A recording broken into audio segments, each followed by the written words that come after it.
I'm going to share, if you don't mind, what you said when you sat down next to the Vince Lombardi Trophy. You looked me in the eye, and you're like, I can't sit next to this thing. Hey, man, I'm going to do it for you. I appreciate that.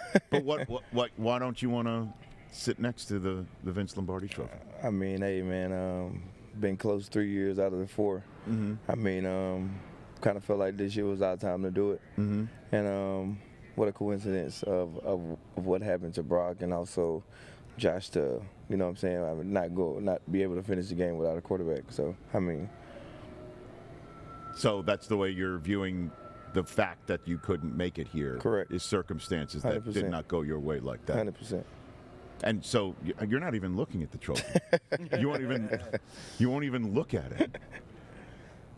I could see that. Okay. I would move it, but it's, you know, nah, you're good. It's you're very good. valuable. You're good. You know, I mean, For sure. can't, you know, I don't have the proper gloves on. By the way, you got it touched. And the only way you touch it is with gloves, unless you've won it. That's the way it goes. Cool. It sounds like you're not cool about this. It's funny. We had Trey Lance here yesterday, and he said he called the NFC Championship game not a real game. It was not a real game. Would you agree with that? Oh yeah, assessment? I would definitely agree. At the end of the day, like, all you want to do is have a chance, if that makes sense. Of course. But after losing both quarterbacks, you know that chance goes slim to none. So knowing we can't pass the ball and already down 14, knowing that you have to pass the ball, or I mean, you're not gonna run the ball 70 times to, you know what I'm saying, kind of get back in the game. That's just not how the game works. And when obviously the opponent know that you can't throw the ball, I mean, I'll load the box and just put all 11 in the box like field goal block and just tell them to go tackle the man with the ball. So, what do you think about the season as a whole? It was just a quarterback-centric season where no one could stay healthy, or is that how you view your Niners I mean, I season? wouldn't even say can't stay healthy. I mean, injuries come with this sport. I mean, it's a contact sport, number one risk injury sport out. So I mean, being in this league, I mean, you see a lot. So I mean, we didn't want to see Trey go down at all, but luckily we had Jimmy, and so Jimmy comes back in and Jimmy get rolled up on, and then you got Brock, who came in and stringed 12 straight, which was amazing. Just to see how poised and how humble and all the stuff that he put into even being in that position to get us there.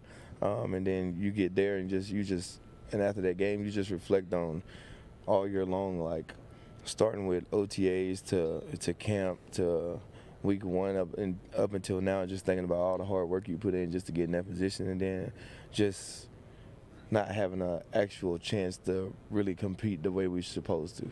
So if this winds up to be Trey's team again, you think you can win the championship next year with Trey Lance? Yes, sir.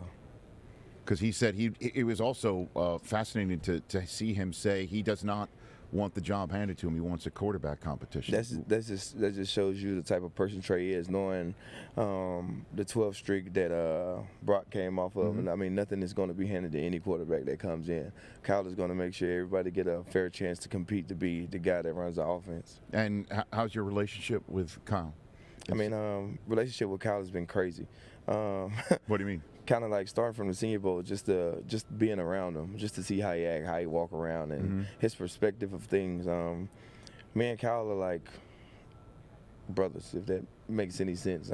For us, you know, it's not all about ball. It's about life. It's about building character. It's about everything. It's not just about football. Can you share some of those conversations with him? I go in Kyle's office every Monday and Tuesday after a game, and we just like chop it up about whatever it is. Like, one thing I like about Kyle, he's very like confrontational, and I'm very confrontational as well. So whatever's on my mind, I mean, I'll speak it, and like we even built the relationship of it don't matter how we feel, like we got to get it off our chest and we'll talk about it and move on. So how was it? Was it difficult for you to place all this aside when it was about business? At this point in time last year, this is when it all started about being business. It was, but throughout the whole process, like I wasn't kind of ignoring him. I mean, we were still talking here and there. You were. We were still talking here and there. It was just, you know, communication issues with certain stuff I ain't gonna speak about. But in reality, I mean, business is business. So everything got handled, and I'm right where I wanted to be. Catch the Rich Eisen Show every single day on the Roku channel, 12 to 3 Eastern, for free.